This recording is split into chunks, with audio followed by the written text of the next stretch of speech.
qui veut dire que la morale, disons le cheminement de la terre, précisément littéral, c'est-à-dire le cheminement de la terre, mais enfin disons la morale humaine, c'est une condition préalable à l'étude de la Torah ou à l'accomplissement des mitzvot. C'est-à-dire si on n'est pas tout d'abord habité de certaines valeurs, la Torah risque d'être nocive. Il y a une expression très forte dans le traité de Kiddushin, dans le Talmud, qui nous dit que Zacha na'aset lo sam chaim. Si la Torah, si on s'est purifié à l'avance, si on s'est, disons, Zacha, ce qui veut dire, oui, on s'est purifié, pourrait-on dire, eh bien la Torah devient un baume de vie. Lo Zacha na'aset lo sam hamavet, si on ne s'est pas purifié à l'avance, c'est-à-dire purifié moralement, eh bien la Torah devient un poison, tout simplement, qui donne un poison mortel. Donc on voit bien que, du point de vue de la tradition des Chachamim, ce n'est pas la Torah qui nous a appris la morale, mais bien au contraire. Il a fallu un préalable d'évolution morale dans l'humanité, ce qu'on appelle les 2000 ans de Derech, jusqu'au moment où l'humanité était arrivée, au moins dans une famille, celle d'Abraham, à un degré, disons, suffisant, minimal de valeur morale, et à partir de là, la Torah a pu être donnée. Donc, ce dont nous allons nous entretenir ce soir, en fait, est un sujet universel dont ont traité les meilleurs des hommes sur la terre, aussi bien des enfants d'Israël que des enfants des nations. Je tiens à rappeler, par exemple, une place très importante que tient un des traités d'Aristote, l'éthique. L'éthique d'Aristote, l'éthique à Nicomaque, plus précisément, dans la tradition juive. Très souvent, les rabbins se réfèrent à ces enseignements d'Aristote, sans toujours d'ailleurs savoir quelle est leur origine. Souvent, vous entendrez un élève de yeshiva persuadé, quand il dit telle ou telle phrase, il est persuadé que ça vient directement du Talmud, alors qu'en vérité, ça vient des Grecs. Il y a également une sagesse très importante chez les Chinois, par exemple, les enseignements, les aphorismes de Confucius. On voit dans la tradition bouddhique également, dans les enseignements d'Ashoka. Nous voyons des enseignements de moralité. Évidemment, la Torah aussi a quelque chose à nous dire de ce point de vue-là, mais il faut savoir que nous parlons tout d'abord d'un sujet universel. Il y a beaucoup de choses, par exemple, qu'on trouve dans le livre de Bereshit, le livre de la Genèse, qui traite justement de l'état de l'humanité antérieurement au don de la Torah, et c'est de là-bas que nous apprenons énormément de choses. En particulier d'ailleurs du comportement des patriarches, Abraham, Yitzhak et Yaakov, et des matriarches également, mais également des personnages tels que Noach, tels que Hanor, tels que Ever, antérieurs au don de la Torah, qui également nous enseignent comment nous comporter. Alors évidemment, il y a toujours un problème de savoir quelle est l'origine de la morale. On se demande toujours, il faut trouver une source, une autorité qui enseigne les valeurs morales. Et pour tout vous dire, il n'y en a pas. C'est-à-dire que les valeurs morales font partie des intuitions, je ne dirais pas naturelles, mais des intuitions innées de l'âme humaine. Et évidemment, l'humanité a commencé par des êtres sauvages. Nos ancêtres, les hommes préhistoriques, n'étaient pas des gens tout à fait fréquentables aujourd'hui. Mais petit à petit, on peut dire qu'il y a eu une évolution des mœurs qui fait que on peut parler à un certain moment, par accumulation d'expériences, de valeurs morales. Je voudrais simplement vous donner, pour bien expliquer ce que je veux dire, je vais vous donner un petit exemple. Imaginons quelqu'un qui ne se rend pas compte de la gravité qu'il y a à pratiquer la médisance, dire du mal de son prochain. Nous savons tous que les sociétés dans lesquelles on applique la médisance sont des sociétés qui se dissoudent. Ce sont des sociétés qui ne peuvent pas tenir. Eh bien, imaginez quelqu'un justement qui se dit « mais moi j'aime bien dire du mal de mon prochain ».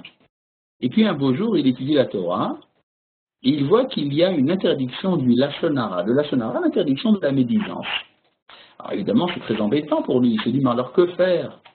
Comment faire pour soutenir cette exigence?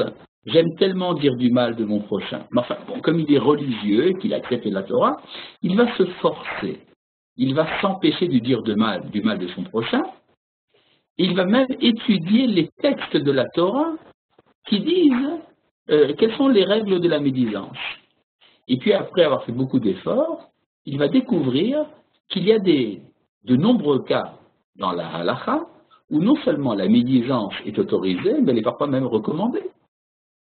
Si par exemple vous devez dénoncer un malfaiteur à la police, eh bien ce n'est pas de la médisance, c'est un acte de générosité que vous faites avec la société.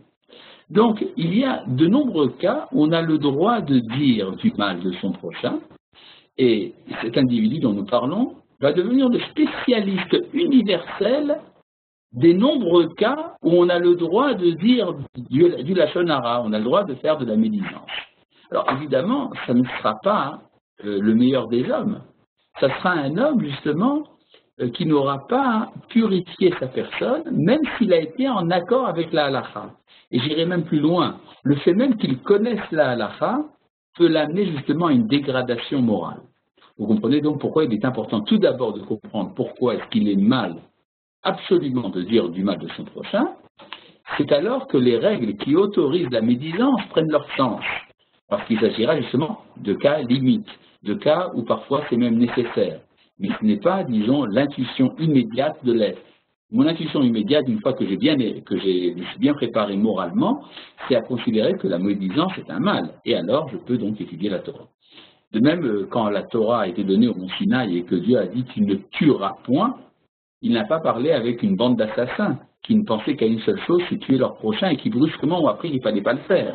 Au contraire, c'est dans une société qui était prête à recevoir le commandement de ne pas tuer que s'est fait entendre la parole divine, tu ne tueras point.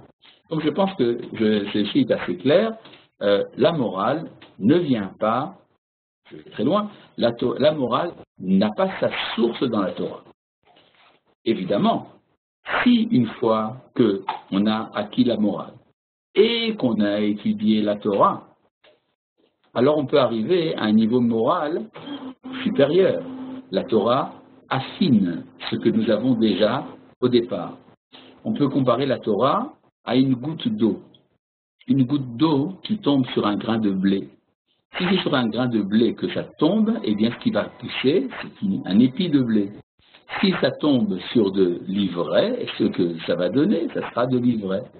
Et donc, il y a une importance très grande à comprendre quels sont les enjeux de la morale. Et là, je voudrais directement vous donner quelques considérations à ce propos. Il y a tout d'abord, disons, un point qu'on retrouve en permanence dans la littérature hébraïque, c'est que l'enjeu de la morale est triple. On est jugé, moralement, dans la réussite de trois enjeux différents, qui sont ce qu'on appelle traditionnellement Ben Adam l'Achavero, entre l'homme et son prochain, Ben Adam l'Amakom, entre l'homme et le Créateur, et Ben Adam l'Eatzmo, entre l'homme et lui-même. Si on ne s'est pas acquitté de ces trois exigences à la fois, on n'est pas encore arrivé à l'idéal moral. Vous avez d'ailleurs un verset très beau dans la Torah, tu aimeras ton prochain comme toi-même, qu'on oublie de citer dans son ensemble. Tu aimeras ton prochain comme toi-même, je suis l'Éternel. Ve'ahavta l'ereacha kamocha ani Hashem. Une lecture attentive de ce verset nous fait comprendre qu'en fait il s'agit de trois exigences. Ve'ahavta l'ereacha, tu aimeras ton prochain, c'est entre l'homme et son prochain. Comme toi-même, c'est entre l'homme et lui-même. Ani Hashem, je suis l'Éternel, entre l'homme et Dieu. C'est-à-dire, c'est comme un triangle. Un triangle, chaque côté implique les deux autres côtés. Ou si vous voulez, chaque angle implique les deux autres angles. C'est comme vous voulez. En tout cas, il y a donc ces trois dimensions-là. Par exemple, nous avons un texte du traité de Baba Kama dans lequel on demande qu'est-ce qu'il faut faire pour être un homme vertueux. Et le Talmud nous donne trois réponses différentes, trois opinions.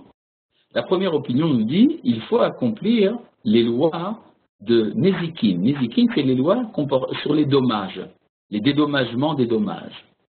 La deuxième opinion, c'est qu'il faut s'acquitter des devoirs du traité Avot, le traité des principes ou des pères. Et la troisième opinion, c'est qu'il faut s'acquitter de ce qui est décrit dans le traité des bénédictions, qui concerne la prière, le traité Berachot. Vous voyez que nous trouvons à nouveau ces trois dimensions.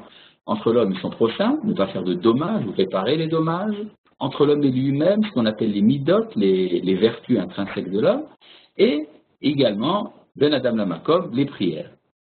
Alors, celui qui pense que c'est les prières qui jugent l'homme sur le plan moral, pense-t-il que la relation envers son prochain n'est pas importante? Pas du tout.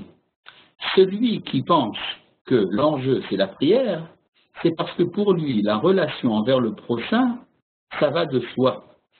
Évidemment. Avec moi et mon prochain, nous pouvons nous arranger, d'ailleurs nous nous ressemblons. Je suis un homme, lui aussi est un homme. Entre hommes, on peut s'arranger. Mais essayer de vous arranger avec Dieu, c'est pas facile. C'est là que l'enjeu moral devient véritablement puissant. L'autre opinion dira le contraire, mais pas du tout, pas du tout. Avec Dieu, vous pouvez vous arranger parce que Dieu est miséricordieux, il aime ses créatures, il aime ses enfants. Mais mon voisin, je dois l'apaiser, je dois trouver grâce à ses yeux. Eh bien ça, c'est pas du tout évident. Donc, pour cette deuxième opinion, ça sera la relation envers le prochain qui est l'essentiel. La troisième opinion dira, mais pas du tout. La relation envers Dieu et envers mon prochain, il n'y a vraiment pas de problème. Parce que, aussi bien Dieu que mon prochain, ce n'est pas moi-même. Ce sont des êtres, si on peut dire, extérieurs à moi.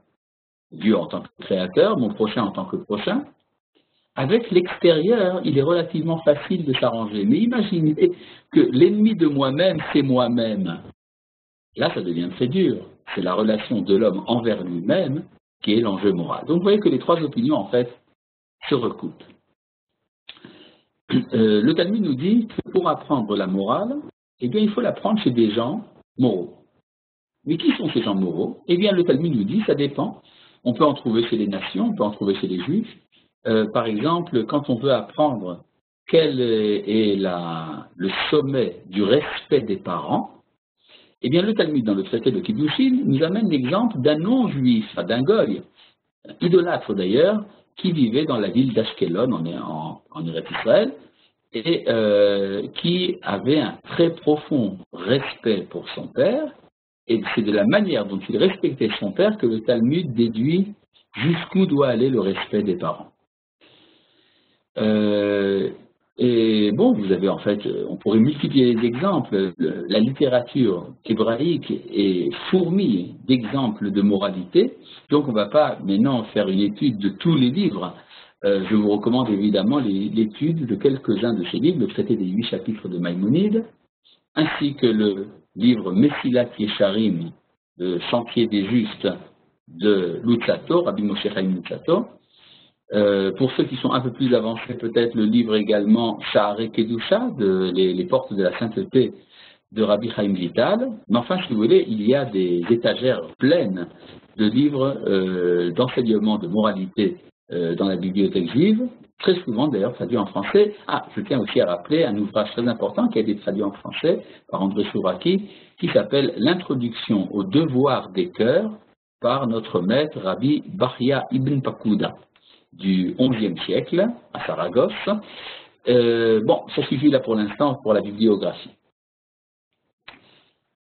Comment se comporter moralement? Alors là, nous avons une division très intéressante de l'être humain en 3 parties, qui nous a été transmise par les Grecs. L'homme est fait en fait d'un corps, d'une âme et d'un esprit. Bon, je traduis très mal parce que ces termes-là changent. Mais chaque partie de l'être, chaque partie de l'homme a son Yetzerara, son mauvais penchant qu'il faut confronter.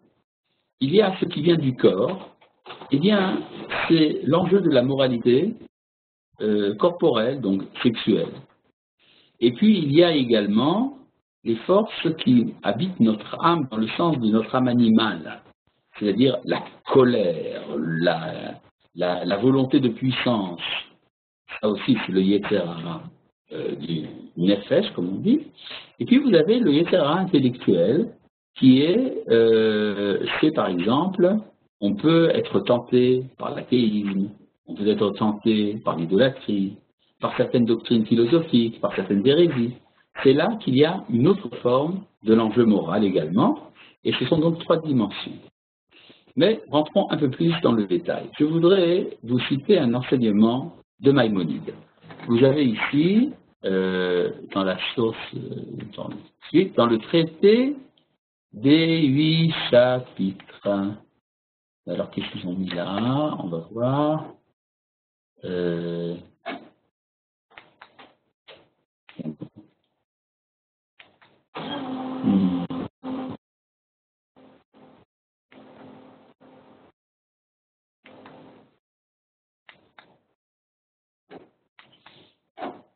écoutez, בנזו מסתדר, חסר לי העמוד הראשון של הדבר הזה, רגע, זה הקטע החמישי, כן, זה הראשון. זה הראשון. D'accord. Ah, d'accord. Bon, oui, alors là, je voudrais vous citer un enseignement de Maïmonide dans le traité des 8 chapitres, en particulier dans le 4e chapitre, qui n'a pas été photocopié pour vous, et donc je vais vous le lire de manière orale. Pour Maïmonide, pour toute la tradition juive, le comportement moral idéal, c'est la voie d'or, c'est-à-dire la voie du milieu. Il y a dans tout homme une série, si vous voulez, de ce qu'on appelle de midot, de vertus. Et chaque vertu a 2 extrémités. Les extrêmes sont le mal et le milieu, c'est le bien. Et là, Maïmonide nous donne toute une série, je crois quelque chose comme 14 ou 15 exemples de cela, dont je vais vous en citer quelques-uns. Par exemple, quand nous parlons de la générosité. La générosité est intermédiaire entre l'avarice, qui est un mal, et être dépensier à l'excès, qui est un autre mal. C'est-à-dire, être généreux, c'est être dépenseur pour les autres, mais modérément. Et souvent, dit Maïmonide, on s'imagine qu'une des extrémités, c'est le bien, et que l'autre extrémité, c'est le mal, mais en vérité, ce sont les 2 extrémités qui sont le mal, et c'est le milieu qui est le bien. Autre exemple de cela, par exemple, la colère. La colère est un mal, c'est vrai, mais l'apathie, l'indifférence en est aussi.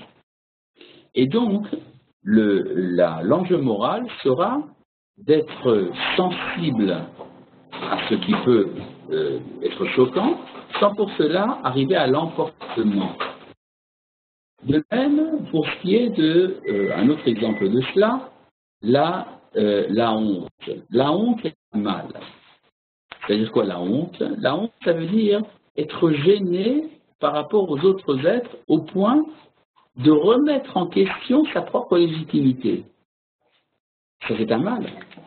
De même que l'effronterie, ne pas tenir compte des autres, aussi est un mal. Alors, qu'est-ce qu'il faut? Eh bien, il faut simplement ce qu'on appelle bochet panim, c'est-à-dire une sorte de timidité, mais pas excessive, c'est-à-dire être attentif au fait que mon comportement à moi, mon être à moi qui est légitime, n'empiète pas sur la légitimité des autres. Mais ça ne veut pas dire que je dois me remettre en question mon droit à l'existence, par exemple. De même, je voudrais un autre exemple plus délicat, il s'agit de ce qu'on appelle l'humilité. Alors, l'orgueil, tout le monde est d'accord que l'orgueil, non seulement est un mal, mais que l'orgueil est une bêtise. Mais quel est l'excès dans l'autre sens? L'excès dans l'autre sens, c'est ce qu'on appelle shiflut haruach, c'est-à-dire l'humilité absolue, c'est-à-dire se laisser piétiner. Or, se laisser piétiner, c'est également une sorte de blasphème par rapport à l'image de Dieu que Dieu nous a mis en nous. Donc, il faut savoir respecter sa personne et la faire respecter. Et donc, ce qu'on appelle la hanava, l'humilité, c'est quelque chose qui, dans le comportement, se situe au milieu entre 2 extrémités. Et là, il est important d'introduire une petite restriction amenée par Maïmonide lui-même. C'est vrai que l'humilité doit être quelque chose d'intermédiaire, qu'il ne faut pas se faire humilier par les autres, mais ça c'est au niveau du comportement. Au niveau du sentiment intérieur, il n'y a pas de limite à l'humilité. c'est dans ce que je dois ressentir dans le plus fort de moi-même, dans mon fort intérieur, eh bien, je dois ressentir une humilité absolue par rapport au Créateur du monde, d'ailleurs. Donc, nous avons ici également quelque chose qui est un point de départ pour une étude extrêmement profonde. Et dans le temps court qui nous est imparti, évidemment, on ne doit pas rentrer dans tous les détails. Mais il est important de comprendre que l'humilité, que l'enjeu de la moralité, c'est la voie intermédiaire. Maïmonide nous dit, une fois qu'on est arrivé à la voie intermédiaire, alors on a la porte ouverte vers quelque chose de plus noble encore. C'est quoi cette chose plus noble encore? Eh bien, c'est le but de l'existence. Quel est ce but de l'existence? Alors là, vous avez devant vous le texte tiré du 5e chapitre, de la concentration des facultés de l'homme sur un but unique. Et là, je vous cite Maïmonide. L'homme doit employer toutes les facultés de son âme en conformité de la raison, comme nous l'avons établi dans le chapitre précédent, et se proposer un but unique, approcher de Dieu, qu'il soit exalté et glorifié dans la mesure où cela est possible à l'homme. Je veux dire, parvenir à la connaissance de Dieu. On peut dire que c'est la connaissance de Dieu qui est le but ultime de l'activité morale des hommes. Et là, je vous dis, bon, c'est très simple, il doit orienter tous ses actes, son activité, son repos et toutes ses paroles vers ce but, de manière à ce qu'aucun de ces actes ne soit en pure perte. J'entends par là un acte qui n'est pas dirigé vers cette fin. Bon, alors, c'est-à-dire que toutes les activités humaines doivent servir, ou peuvent servir en tout cas, à ce but qui est la connaissance de Dieu. Quelles sont les activités humaines? Eh bien, pour nous aider, Maïmonide nous fait une liste des activités humaines. Il y en a 7. Par exemple, la première activité, ce sont les activités physiques. Voilà. C'est ainsi que par le manger, le boire, le commerce charnel, le sommeil, la veille, son activité et son repos, il ne tendra qu'à la santé du corps, mais le but de la santé du corps, c'est que l'âme ait à sa disposition des organes sains et en parfait état pour qu'elle puisse s'adonner aux sciences et acquérir les qualités morales et intellectuelles et qu'elle parvienne ainsi à cette fin. Or, selon cette règle, l'homme ne cherchera pas uniquement le plaisir au point de ne choisir pour aliment et pour boisson, et pareillement pour tout le reste de son régime que ce qui est le plus agréable, mais uniquement ce qui est le plus utile. Que cela soit par hasard agréable ou désagréable, peu importe. C'est ce que dit ici Maïmonide, je m'alimente de ce qui est nécessaire pour acquérir mon but. Et donc je prendrai des aliments qui sont bons pour la santé. Je ne chercherai pas évidemment à ce qu'ils soient désagréables, mais je chercherai à ce qu'ils soient utiles. Ou bien il visera ce qui est le plus agréable en se conformant aux études médicales. Si par exemple on a perdu l'appétit, on devra le stimuler par des mets délicats, agréables ou doux. C'est pareil. Ce qui veut dire que parfois je dois chercher ce qui est agréable. Imaginez que j'ai perdu l'appétit. Eh bien, pour m'encourager à manger, eh ben, on me donnera des choses qui sont agréables, qui sont appétissantes. C'est ce qui s'appelle joindre l'utile à l'agréable. De même, s'il est atteint de la mélancolie, il la chassera en écoutant des chants ou différentes sortes de musique, en se récréant par des promenades dans les jardins et dans les beaux édifices, en admirant les œuvres d'art ou par des distractions analogues qui rassénèrent l'âme et dissipent les pensées tristes. En tout cela, il visera la santé de son corps, et le but de la santé de son corps sera d'acquérir la science. Donc, la première des 7 activités de l'homme, c'est les activités physiques. Et puis, il y a une autre activité, c'est l'activité économique. Par exemple, pareillement, s'il s'efforce d'acquérir des biens, son but en les amassant doit être de les consacrer au service des vertus, d'en disposer pour la conservation de son corps et pour la prolongation de son existence, de manière à arriver à posséder sur Dieu les notions qui lui sont accessibles. Donc, bon, là je vais sauter un peu quelques lignes. En tout cas, la deuxième activité, c'est donc l'activité économique, gagner de l'argent. Gagner de l'argent est une activité plus noble que la vie physique. Les animaux mangent, boivent et procréent, mais les animaux ne savent pas, n'ont pas de compte en banque. C'est-à-dire que l'argent est une abstraction inventée par les hommes, et donc c'est quelque chose d'un peu plus abstrait. Évidemment, quand on a de l'argent, il faut s'en servir pour des buts nobles. Et puis, vous avez une troisième forme de comportement, c'est l'étude. Alors, il en va de même, là je vous lis le texte, à l'égard des sciences et des connaissances que l'on apprend. Celles qui mènent directement à cette fin ne sont pas en question, c'est-à-dire tout ce qui nous amène à la connaissance de Dieu, l'étude de la Torah, enfin de la science métaphysique. Et puis il y a également, même les connaissances techniques ou de la géométrie, elles permettent justement d'exercer les facultés intellectuelles. Et puis il y a une quatrième forme, c'est les paroles. Les paroles, c'est ce que l'on dit. Alors, attendez. Il en va de même à l'égard. Non. Il en est de même de tous les sujets d'entretien auxquels on se livre. L'homme ne doit parler que des choses dont il tirera pour lui-même quelque utilité, ou qui permettront à son âme ou à son corps d'éviter quelque mal, etc. Ou de ce qui a rapport à quelque science, ou à quelque vertu, ou à la louange d'une vertu ou d'un homme vertueux, ou au blâme d'un vice ou d'un homme vicieux, etc. Donc vous avez ici toute une série d'entretiens. C'est-à-dire que la parole aussi doit être employée pour un but noble. Et puis, il y a encore autre chose, il y a l'esthétique. Quand on est comme ça, dit Maïmonide, on ne s'ingéniera pas donc à appliquer des ornements d'or aux parois de sa maison ou à mettre une frange d'or à un vêtement, à moins toutefois qu'on ne veuille par ce moyen rasséréner son âme pour qu'elle recouvre la santé, se guérisse de quelques maladies et que, redevenue brillante et pure, elle puisse assimiler les sciences. Conformément à la parole des sages, une belle habitation, une belle femme, une couche moelleuse conviennent aux disciples des sages. Et puis, il y a donc, c'est-à-dire que l'esthétique aussi, et puis après, Maïmonide nous parle encore d'autre chose. Le sixième but, c'est de sanctifier le sens de l'humour. Le sens de l'humour qui a l'air d'être, si vous voulez qu'on pourrait raconter une blague, ça a l'air complètement idiot, à moins que ce soit justement pour amener la joie dans l'âme et élargir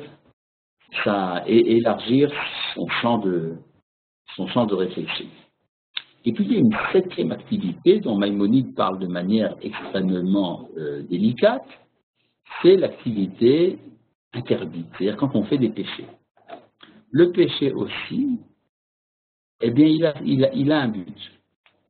C'est vrai qu'on n'a pas le droit de faire des péchés, vous savez, je suis contre qu'on fasse des péchés, mais si on en a fait, au moins que ça serve à quelque chose. Là je vais vous amener, pardon. Non, c'est... Ah, voilà. Quand il dit, les prophètes eux aussi, que la paix soit sur eux, nous invitent à tendre vers ce but. L'auteur des Proverbes a dit, connais-le dans toutes tes voies. Et les sages, à titre de commentaire, y ajoutent ces mots, même en cas d'une transgression d'un précepte. C'est-à-dire que l'on doit assigner à cet acte un but conforme au droit, quoique cet acte implique sur certains rapports une transgression. C'est-à-dire, si on a déjà fait le mal, alors qu'on s'en serve. Que le mal puisse être orienté, par l'intermédiaire de la teshuva par exemple, pour accéder à un but noble. Les sages, à leur tour, que la paix soit sur eux, ont résumé ce sujet tout entier dans une des formules les plus concises, quand ils ont dit la fameuse expression que toutes tes actions soient accomplies au nom du ciel. Voilà. Bon, je sais que c'est un peu compliqué ce texte de Maïmonide, surtout la manière dont il a été traduit en français, mais je voulais quand même qu'il soit important qu'on apprenne ces choses-là. C'est-à-dire qu'il n'y a pas d'activité humaine qui, dans l'absolu, ne sert à rien. toutes les activités de l'homme, aussi bien manger, boire, procréer, gagner de l'argent, faire des études, les discussions que l'on a, l'amour de la beauté, de l'esthétique, même le sens de l'humour et même le cas grave d'une transgression, tout cela doit servir finalement au but de la morale qui est la connaissance de Dieu. Bon, alors si vous comprenez, c'est tout le plan de toute une histoire, de toute une vie, ça. C'est-à-dire, on ne peut pas, disons, dans les quelques minutes que nous avons, discuter de ça jusqu'au bout, mais je voulais simplement qu'on fasse connaissance avec cette idée. Et puis, je voudrais entrer avec vous dans un cheminement qui nous est proposé par le Ramchal dans son introduction au sentier des justes, que vous avez ici devant vous sur l'écran. Celui qui veut approfondir verra que la piété ne dépend pas de fadaises crues par les sots qui prétendent être pieux. Elle dépend plutôt d'une volonté véritable de se parfaire et d'une grande sagesse. À ce sujet, notre maître Moïse nous a enseigné. Et maintenant, Israël, ce que l'Éternel ton Dieu demande de toi, c'est uniquement craindre l'Éternel ton Dieu, de le suivre en toutes ses voies, de l'aimer, de le servir de tout ton cœur, de toute ton âme, en observant ses préceptes et ses lois. Ce texte englobe les différentes parties du service parfait désiré par Dieu, béni soit-il. La crainte, la marche dans ses voies, la volonté de parfaire son cœur et le respect de tous ses commandements. Je crois qu'il manque ici un terme qui a été oublié dans la traduction, et l'amour de Dieu. Ça a été oublié dans la traduction, bon, ça arrive. Et donc, c'est quoi ce texte? Il y a tout un plan, qui est le plan du livre appelé Mesilat Yesharim, dont je vous recommande vivement l'étude. C'est un des livres les plus fondamentaux de la morale selon le judaïsme. Et il y a, chez le Ramchal, il y a, il y a une liste qui nous est donnée du cheminement qu'il faut faire et qu'il faut passer pour arriver à la perfection morale. Nous avons ici un passage cité par le Ramchal tiré du traité Avodah Zarah, page 20b, au nom de Rabbi Pinchas ben Yair. La Torah mène la prudence au zèle, le zèle à la propreté à l'ascèse à la pureté à la piété à l'humilité à la crainte à la sainteté à l'esprit de prophétie au pouvoir de résurrection des morts. Or, d'après ce texte talmudique, j'ai consenti à écrire ce livre, afin de m'enseigner à moi-même et rappeler aux autres les conditions d'un service parfait selon les différents stades. J'expliquerai chacun d'eux dans toutes les parties et ramifications, la voie qui mène à son acquisition, ses obstacles et les moyens de les éviter. Alors là, je vais, avec votre autorisation, faire une étude de la liste que nous avons ici. La Torah mène à la prudence. Ce qu'on appelle la prudence, ici, il s'agit non pas de faire attention de ne pas traverser un feu rouge, il s'agit de l'examen de son comportement. En hébreu, zehirut, c'est-à-dire une réflexion que l'on doit mener de manière périodique, le mieux c'est tous les jours, de se dire qu'est-ce que dans mon comportement il y a à améliorer et qu'est-ce qu'il y a à renforcer. Ça, c'est ce qu'on appelle la prudence. La prudence amène au zèle. C'est quoi le zèle? C'est un comportement, disons, de se précipiter pour faire le bien. Et c'est quoi la propreté? La propreté, il s'agit non pas de la propreté physique, il s'agit d'avoir la conscience propre, c'est-à-dire ne pas être attiré par le mal. Ces trois premiers éléments, prudence, zèle et propreté, sont indispensables à toute personne. Celui qui réalise ces trois premiers stades est appelé tzaddik, le juste. Après, vous avez trois autres niveaux qui, eux, sont déjà plus problématiques et qui ne sont pas destinés à tout le monde. Il s'agit de l'ascèse, de la pureté et de la piété.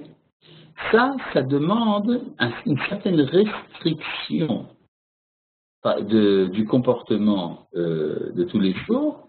Par exemple, celui qui vit dans l'ascèse mange moins que les autres. Mais ce n'est pas fait pour tout le monde. Manger n'est pas un mal. Mais il y a des situations où parfois il est nécessaire de passer par l'ascèse. Ces trois autres niveaux, donc l'ascèse, la pureté et la piété, sont appelés chassid, c'est-à-dire l'homme qui fait plus que ce qu'on lui a demandé. Et puis après, vous avez les trois derniers niveaux, l'humilité, la crainte et la sainteté. Eh bien, c'est exactement le contraire de l'ascèse. Quand on arrive, c'est ce qu'on appelle le kadosh, c'est-à-dire celui qui est saint. Un homme qui est saint n'a pas de conflit par rapport à la vie matérielle.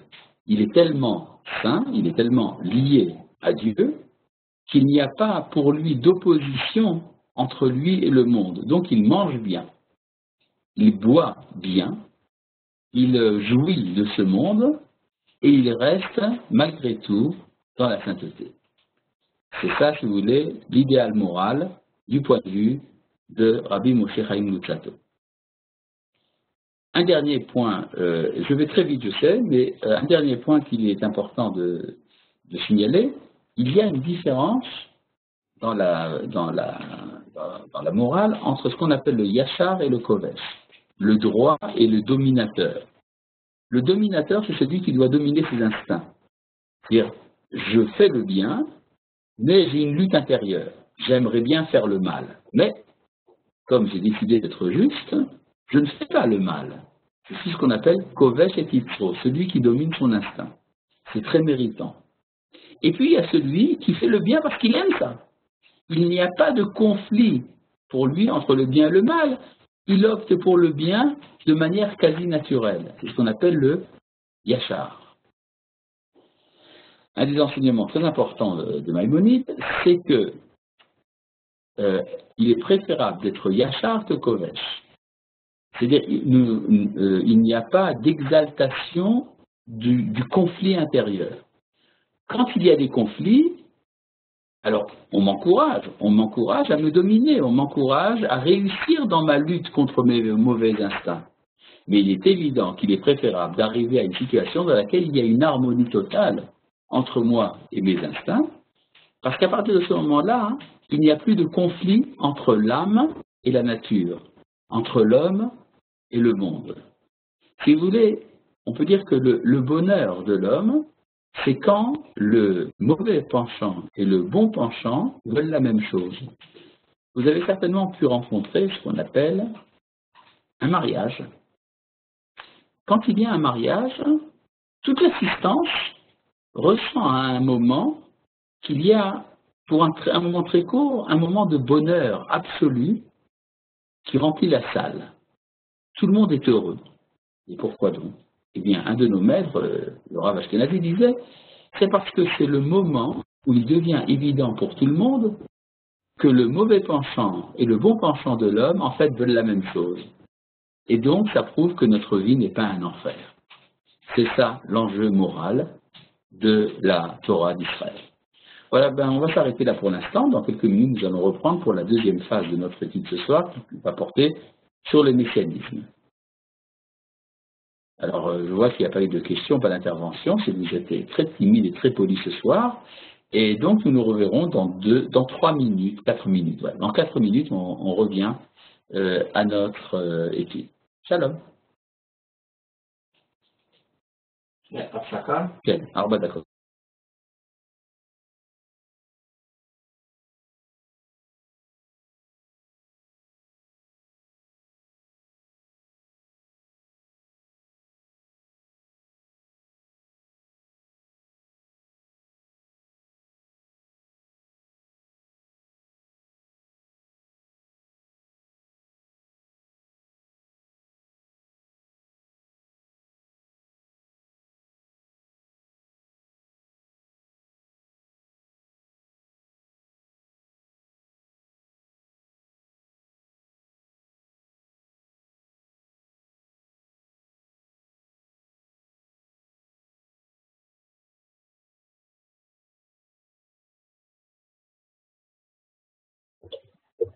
J'entends plus. Ah, et maintenant vous entendez? Oui. Ah, voilà. Donc je vais reprendre, je pense que j'ai dû faire une erreur. Bonsoir tout le monde, nous allons donc étudier le messianisme, terme qui a besoin d'être défini, un thème brûlant, épineux, mais enfin on ne peut pas l'esquiver. Et je tiens à rappeler que vous êtes autorisés, même encouragés à intervenir pendant l'étude. Et donc, nous allons parler donc de ce qu'on appelle le messianisme. C'est quoi le messianisme? C'est tout système de pensée ou toute position qui considère qu'il y a assez de données sur Terre aux mains des hommes pour transformer ce monde et en faire un monde meilleur. C'est ça le messianisme. Alors, dans cet ordre d'idées, qui considère que quand on pense que nous avons les moyens de transformer le monde en un monde meilleur, c'est ça le messianisme, alors, de manière paradoxale, le communisme est un messianisme.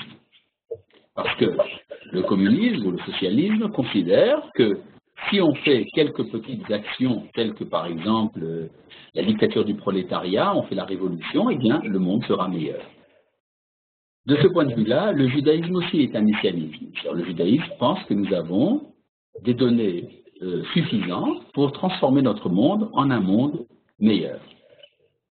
De ce point de vue-là, le christianisme n'est pas messianique. Parce que pour les chrétiens, le Messie est un élément qui vient de l'extérieur de l'histoire, c'est un Dieu. Ça veut dire que pour le christianisme, amener la rédemption n'est pas possible par les hommes. L'homme est défectueux dès le départ. Pour qu'il réussisse, eh bien, il faut qu'il y ait ce qu'on appelle un Deus ex machina, un Dieu qui vienne de l'extérieur. Donc, d'un point de vue juif, on peut dire le christianisme n'est pas messianique, même s'il parle d'un Messie. Il en parle d'une manière un peu mythique. Alors ça, c'est, disons, très important. Maintenant, dans le messianisme, il y a différentes phases. Par exemple, il y a eu beaucoup de tentatives messianiques dans l'histoire et qui se sont toutes soldées par des échecs.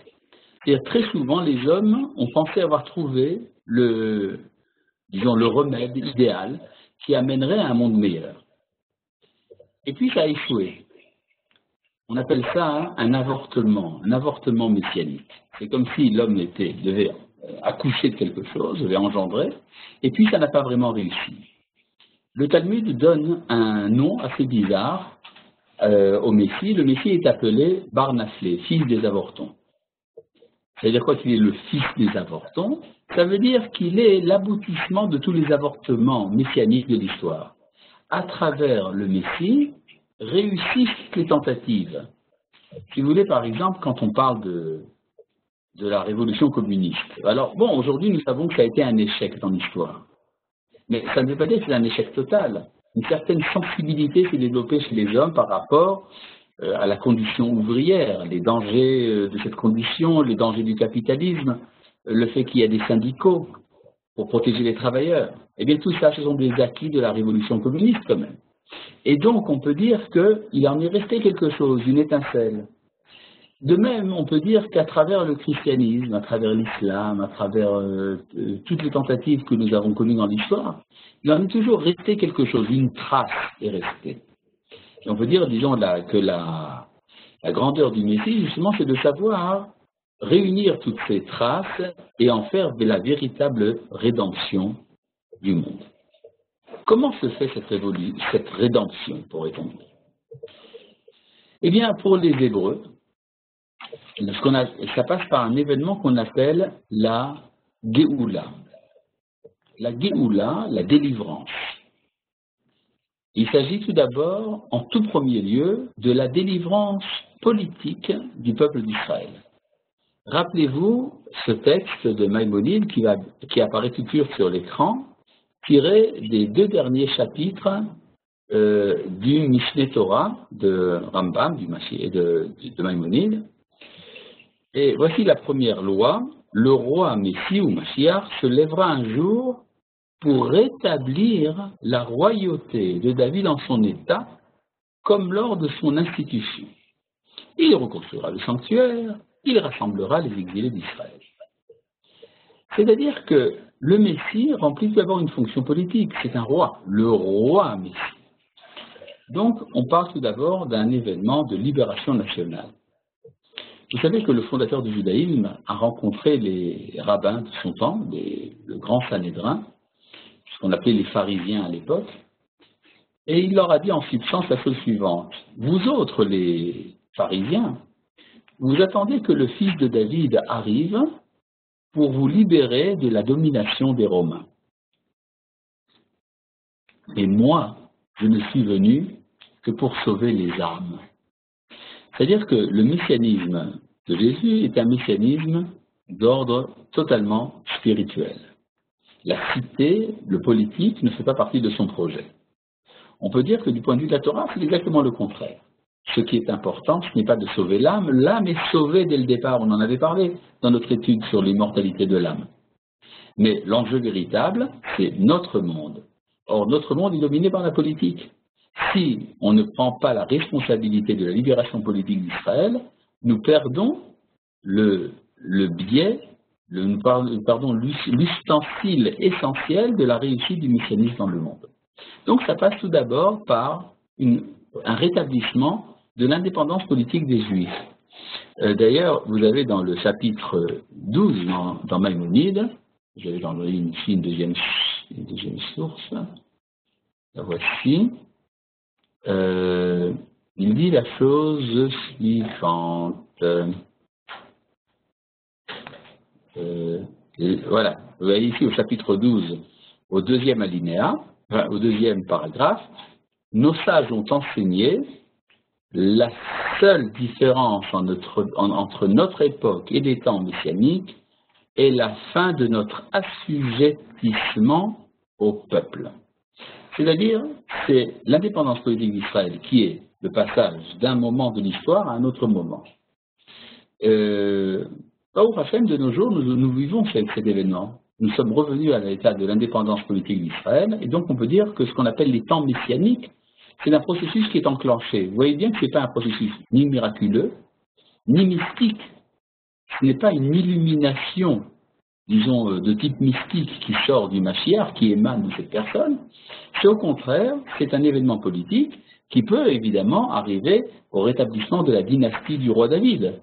Mais même avant ce rétablissement de la dynastie, l'assujettissement aux nations a disparu. Et donc nous sommes à même aujourd'hui de commencer enfin l'histoire. Je suis précis dans ce que je dis. Souvent on dit que le Messie, c'est l'aboutissement de l'histoire. Une fois que l'histoire aura réussi, alors on arrivera au temps messianique. En vérité, il faut voir ça dans une autre optique. Le temps messianique n'est pas la fin de l'histoire, il est le début de l'histoire. Tout ce qui se passe avant est une préhistoire.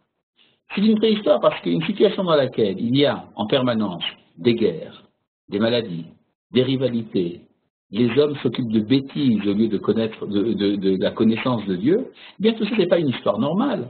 Ce n'est pas l'histoire de l'homme en tant que couronnement de la création. C'est tout simplement une perte de temps. Donc nous attendons le temps messianique, enfin, nous transformons le monde en monde messianique, justement pour pouvoir commencer l'histoire. Maintenant, si vous regardez bien dans les textes, vous verrez que le Mashiach a beaucoup de travail à faire. Il doit, par exemple, si je reprends le texte d'avant, il doit reconstruire le temple. Bon, c'est très bien, mais vous savez ce que ça veut dire de reconstruire le temple? C'est un travail énorme. Non pas parce qu'il y a un problème architectural ou autre, c'est simplement parce que pour accoutumer tout d'abord les enfants d'Israël et puis le monde entier à l'idée que les Juifs doivent faire leur temple, rétablir les sacrifices, créer un ordre économique différent, les années sabbatiques et les jubilés selon toutes les prescriptions établies par la Torah, ça demande une transformation des mentalités absolument énorme. Donc on ne peut pas, disons, dire oui, nous allons construire demain matin le temple de Jérusalem. Vous vous rendez compte de ce qui se passe sur l'esplanade, ce qu'on appelle dans les médias l'esplanade des mosquées, qui s'est fait aujourd'hui. Donc on comprend très bien que c'est quelque chose qui demande un travail de très longue haleine. Et puis, il y a également des guerres que le Messie doit peut-être être amené à faire. par exemple les guerres contre les nations qui s'opposeraient à lui. Et puis, il y a quelque chose d'encore plus important, c'est amener la paix universelle. Amener la paix dans le monde entier, ramener le monde entier à la connaissance de Dieu et rétablir l'inspiration prophétique. Eh bien, vous vous rendez compte que tout cela est un travail absolument gigantesque. On ne peut pas le faire d'ailleurs tout seul, ce n'est pas une personne qui le fait. Bon, parce qu'on peut s'imaginer le Messie comme étant une sorte de magicien. Merlin l'Enchanteur, Harry Potter, qui viendrait avec un coup de baguette magique transformerait le monde. Pas du tout. Il n'a aucun moyen, si vous voulez, surnaturel pour agir, le Mashiach. En fait, il est aidé par sa génération. Donc on peut dire que le travail du messianisme est un travail collectif qui implique l'ensemble du peuple d'Israël et qui, en fin de compte, inclut également les nations. Dans quel ordre ça va se faire? D'abord, ça ne se fait pas par des miracles. Regardez ce que dit Maïmonide au chapitre 12, qu'il ne te vienne pas à l'esprit qu'à l'époque de Mashiach sera annulé quelque chose dans la marche du monde ou que sera changée la nature de la création. Le monde continuera selon sa nature. Et ce qui est dit par Isaïe, le loup habitera avec le mouton et la panthère paîtra avec l'agneau, est une parabole et une allégorie, dont le sens est qu'Israël résidera en paix parmi les méchants du monde comparé au loup à la panthère. Et donc, en fait, ça veut dire qu'il y aura la paix. Alors tous retourneront à la loi de vérité et cesseront de voler et de détruire. Ils vivront paisiblement des choses permises avec Israël. Ainsi qu'il est dit, le lion comme le bétail mangera de l'herbe. De même, toutes les paroles de ce genre à propos du Mashiach sont des paraboles. Et à l'époque du Mashiach, tous connaîtront le sujet de ces paraboles et leur signification. Il apparaît, je dis ici dans la deuxième halakha, il apparaît à la lecture des paroles des prophètes qu'au début de l'époque messianique aura lieu la guerre de Gog et de Magog, et qu'avant cette guerre s'élèvera un prophète pour remettre Israël dans le droit chemin et stimuler leur cœur, comme il est annoncé, voici je vous envoie Élie. Attendez, c'est ça, je vous envoie Élie. Ah, il y a donc il manque quelque chose. Attendez. Alors.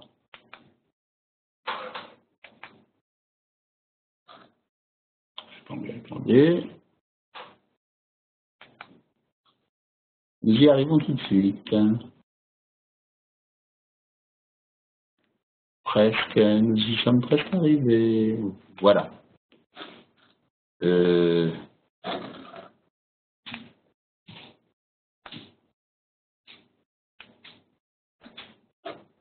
Je vous envoie Élie, etc. Ah oui, donc nous allons devoir passer donc à la prochaine page. Il ne viendra pas pour déclarer impur le pur, ni pur l'impur, ou invalider des personnes respectées, mais pour instaurer des rapports pacifiques dans le monde. Il y en a parmi les sages qui pensent que c'est avant le Mashiach que viendra Élie. Et toutes ces choses, dit Maïmonide, nul ne sait comment elles se dérouleront jusqu'à ce qu'elles aient lieu. Car ces paroles des prophètes sont énigmatiques. Les sages eux-mêmes n'ont rien reçu par tradition à ce sujet, si ce n'est qu'en disent les textes. Et c'est pourquoi ils sont partagés sur ces sujets. Dans tous les cas, la façon dont ces choses auront lieu en détail n'est pas un sujet fondamental de la foi. Ce que nous dit ici Maïmonide, c'est que nous savons de manière générale que le messianisme, ça implique donc le rétablissement de l'indépendance, la reconstruction du Beth Amikdash, le retour de la prophétie, la paix universelle, l'amour entre tous les hommes. D'accord, mais dans quel ordre ça va se passer? Quel sera le déroulement des événements? Dit Maïmonide, ce sont des choses énigmatiques chez les prophètes. Pour tout vous dire, elles sont énigmatiques même pour les prophètes eux-mêmes qui ont dit ces choses-là.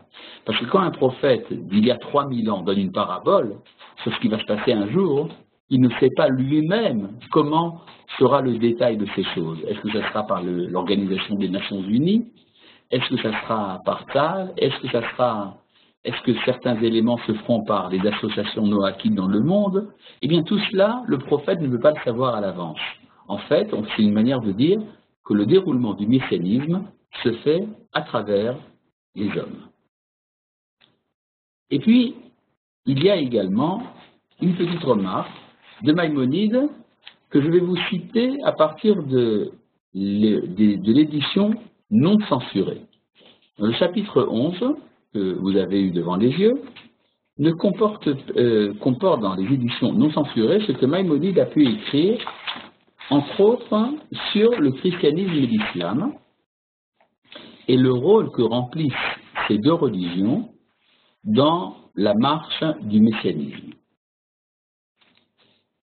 Il y a ici une critique, un peu dure d'ailleurs, contre Jésus, quand Maïmonide dit dans le texte censuré, Af Yeshua han-Notri Shedimash Yemashiach, de même Jésus, le Nazaréen qui a pensé être Messie, Kvar Nababo Daniel l'avait déjà annoncé. Et alors il nous amène un verset de Daniel, et dans lequel il dit que finalement le messianisme n'a pas réussi à travers Jésus, puisqu'il a amené justement plus de violence dans le monde qu'auparavant. Il dit de même pour ce qu'a dit le fondateur de l'islam. Mais il rajoute ici un point très important. Aval marchevot boré olam en koach ba'adam le'asigam. Les pensées du créateur du monde, l'homme n'a pas la force nécessaire pour les comprendre. Kilo derachenu derachav velo marchevotenu marchevotav. Parce que ces chemins ne sont pas nos chemins et ces pensées ne sont pas nos pensées. Vechol adevarim haelu, et toutes ces choses qui sont arrivées. Shel Yeshua Anotri, de Jésus de Nazareth. Veshel Zeh Ishmaeli she'amad acharav, et de l'Ismaélite qui s'est levé après lui. Enam ella leyacher derech la melech hamashiach, ne sont venus que pour dégager le chemin du roi Messie. Ou l'etaken et haolam kullo lavod et Hashem beyachad, pour réparer le monde entier, pour le préparer à servir Dieu ensemble.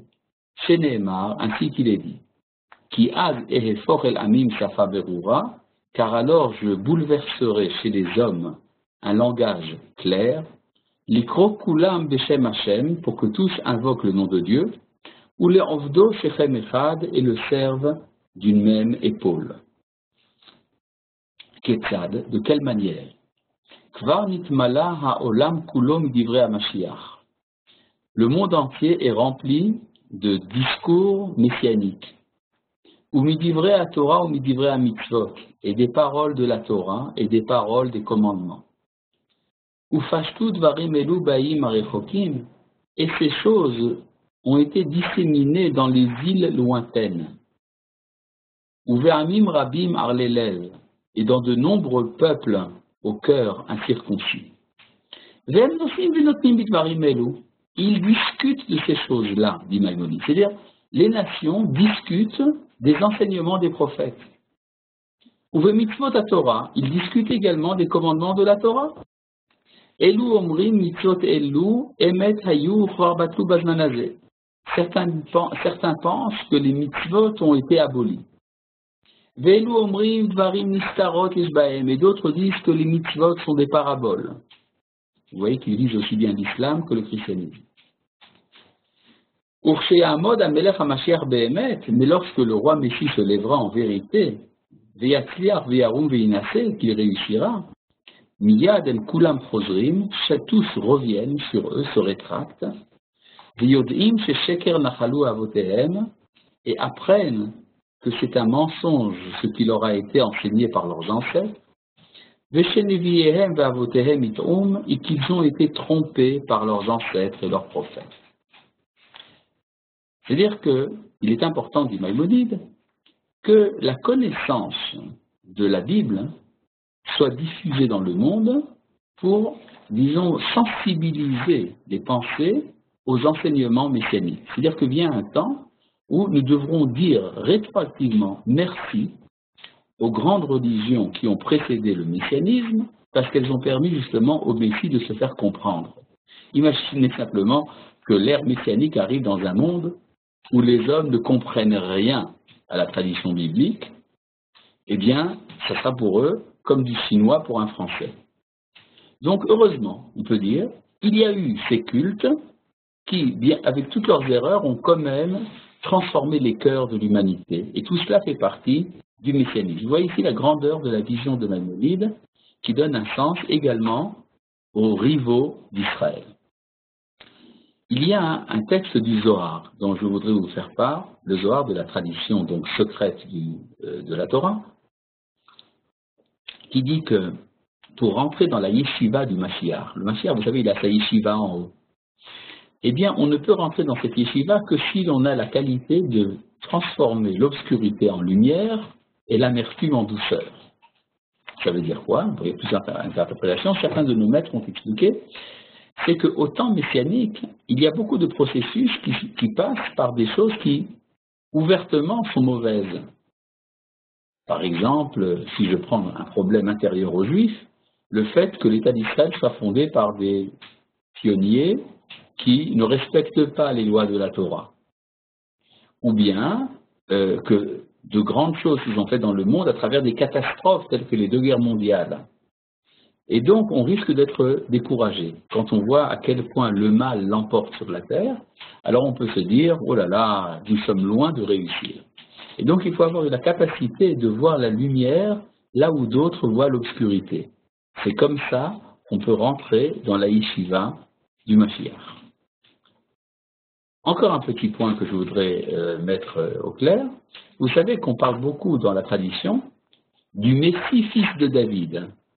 Mais il est question également d'un Messie fils de Joseph. Et puis il y a d'autres textes qui nous parlent d'un Messie de chaque tribu. On pourrait dire que chacun peut être le Messie de sa famille et à la limite même être le Messie de lui-même. C'est-à-dire qu'il y a également dans l'enjeu messianique non pas seulement la réparation du monde entier, mais l'aboutissement, l'achèvement de chaque personne. On peut dire que chacun a son enjeu messianique qui s'inscrit dans le messianisme collectif de l'humanité. Et ça aussi, ça fait partie du messianisme. Ça vous explique peut-être pourquoi est-ce que les fous se prennent pour le Mashiach. Vous savez que les fous français se prennent pour Napoléon, qui est, si vous voulez, d'une certaine manière, le Messie de la France, à sa manière. Et il y a également les fous juifs qui, eux, se prennent pour le Mashiach. Et en fait, c'est un peu vrai, parce que chacun, quand il est extrêmement conscient de lui-même, peut comprendre comment il est capable d'amener à sa propre rédemption, ce qui explique pourquoi il se prend pour le Mashiach. Je vais vous raconter à ce propos une petite anecdote. Il y avait, au mur des Lamentations à Jérusalem, au mur occidental, il y avait un personnage un peu dérangeant comme ça, qui affirmait qu'il était le Mashiach. Alors, un jour, un rabbin lui a dit, tu sais, c'est vrai qu'en tout fils d'Israël, il y a une étincelle messianique. Mais celui qui en parle perd cette faculté. Depuis, cet individu a cessé de déranger les gens. Il s'est tu. Voilà. Donc, le messianisme, c'est, disons, cette idée que l'histoire a une finalité et que cette finalité est accessible. Elle passe tout d'abord par une dimension politique et après elle devient une dimension spirituelle et universelle qui illumine l'humanité tout entière et à laquelle toute l'humanité participe pour rencontrer à nouveau le Créateur du monde après qu'on se soit séparé de lui depuis si longtemps. Rappelez-vous une chose importante, une fois le temps messianique établi, eh bien il n'y a pas de retour en arrière. C'est-à-dire que ce n'est pas une histoire cyclique qui fait que un jour ça réussit et puis après ça retombe. Non, c'est une réussite pour l'éternité. Voilà, alors nous attendons tous, ensemble, le rétablissement de l'humanité messianique. Et merci de votre attention pour ce soir. Si vous avez quelques remarques, alors c'est le moment. Là, je vous en lire une question qui nous a été posée.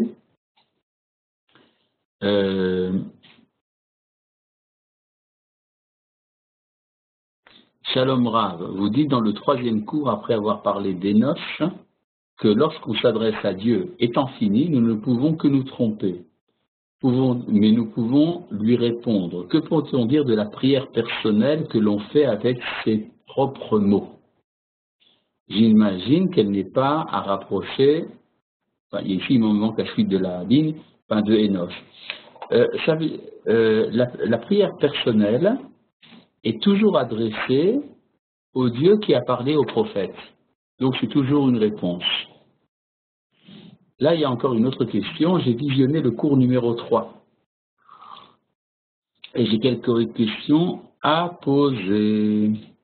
Même si c'est une pointe d'humour, comment est-ce que les sages de la grande assemblée ont pu mettre le roi Ménaché, même selon leur jugement, en dehors du monde à venir? Vous savez quand même mieux que nous que vers la fin de sa vie, il a fait échouva. Bon, pour tout vous dire, et puis justement la question, plus tard, comme la grande assemblée ne l'a pas vécu, si bonne mémoire, le Rav Abaye a rêvé du roi Ménaché parce qu'il avait prononcé je sais pas très bien, de mauvaises paroles, probablement, comme c'est marqué dans le Talmud, envers Ménaché. Pourquoi est-ce que pour le roi Shlomo, David est apparu, alors que pour le roi Ménaché, Ézéchias n'est pas apparu? Bon, pour tout vous dire, c'est très simple. Il me manque ici la feuille est un peu coupée, mais disons comme ça, vous savez que le texte de la Guémara a également une pointe d'humour et qui dit que finalement, même tous ceux dont on a dit qu'ils n'auraient pas part au monde à venir, finalement ils ont part à venir, puisque Ménaché lui-même, qui fait partie de la liste de ceux qui sont évacués du paradis, finalement a fait échouva à la fin de sa vie. Ça veut dire que tout le monde, finalement, d'une manière ou d'une autre, peut entrer dans le monde à venir. Est-ce qu'il y a ici des questions sur chat? Non, pour l'instant, je n'en vois aucune. Bon, eh bien, rendez-vous pour de nouvelles aventures. À la semaine prochaine. Shalom à tout le monde.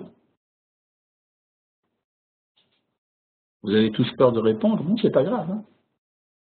Hein? Shalom. Mais j'avais posé deux questions. J'avais posé deux questions. Ah bon? Mais je les vois pas. Moi aussi, je les ai adressées par chat au Rav Uri. Ah oui, par chat? Attendez, il y a ici un problème. Attendez, on va essayer d'arranger ça. Emshalou Sheelot, chat, Vanilore Otam. Une seconde, on va régler ce problème tout de suite. אחד אומר שיש פה שתי שאלות בצ'אט. אין שום בעיה. אם אתה רואה צ'אט הוא באדום, זאת אומרת יש שם משהו שאתה עוד לא ראית. Voilà, c'est très bien. Voilà, je trouve tout de suite les questions sur chat. Génial. Il y avait un petit problème technique.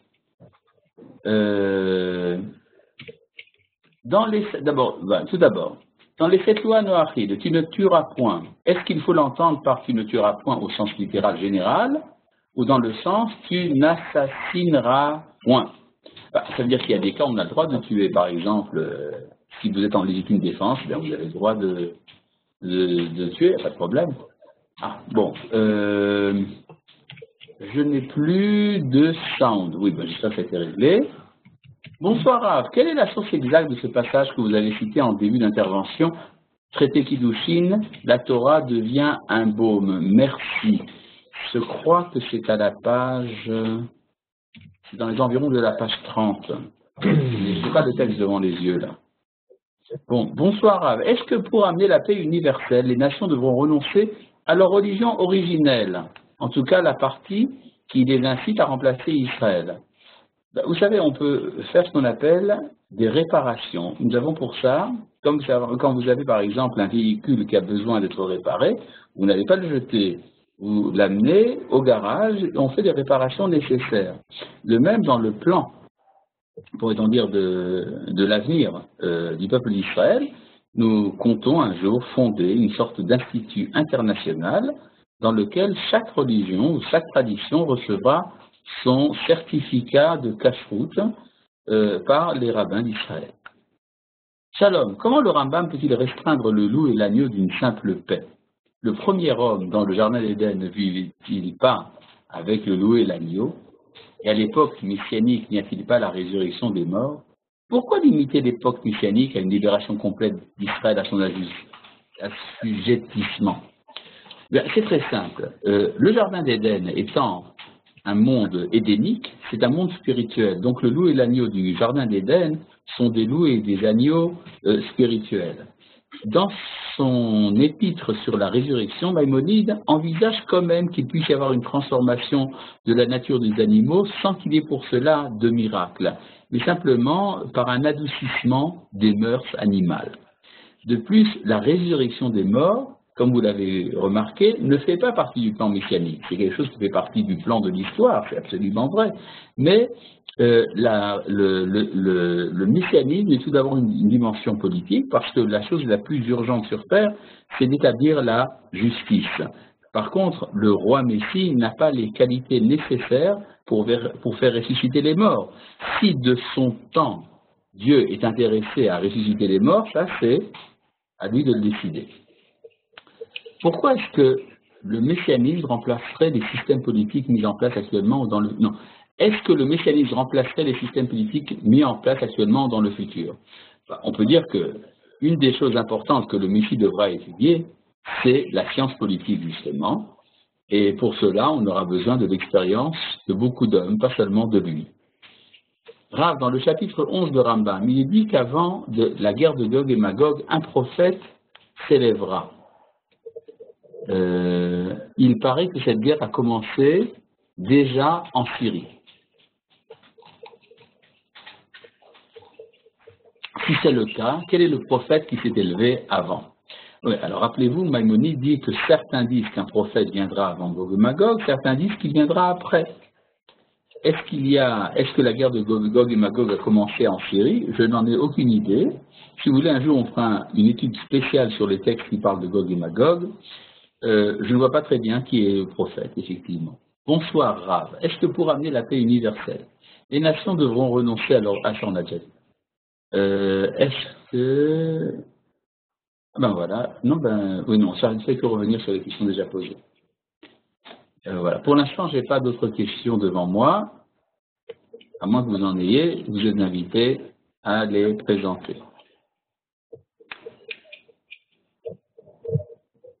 Sinon, il me reste à vous remercier et à espérer que vous en avez tiré quelque chose et que nous nous rencontrions la semaine prochaine. Shalom à tout le monde. Shalom, c'est La nous semaine qui... prochaine, Rav, ouais. Au revoir. Comment? À bientôt. À bientôt. Merci, au revoir. Au revoir à tous. Bonsoir à tous. À demain ou à la semaine prochaine ou à dimanche.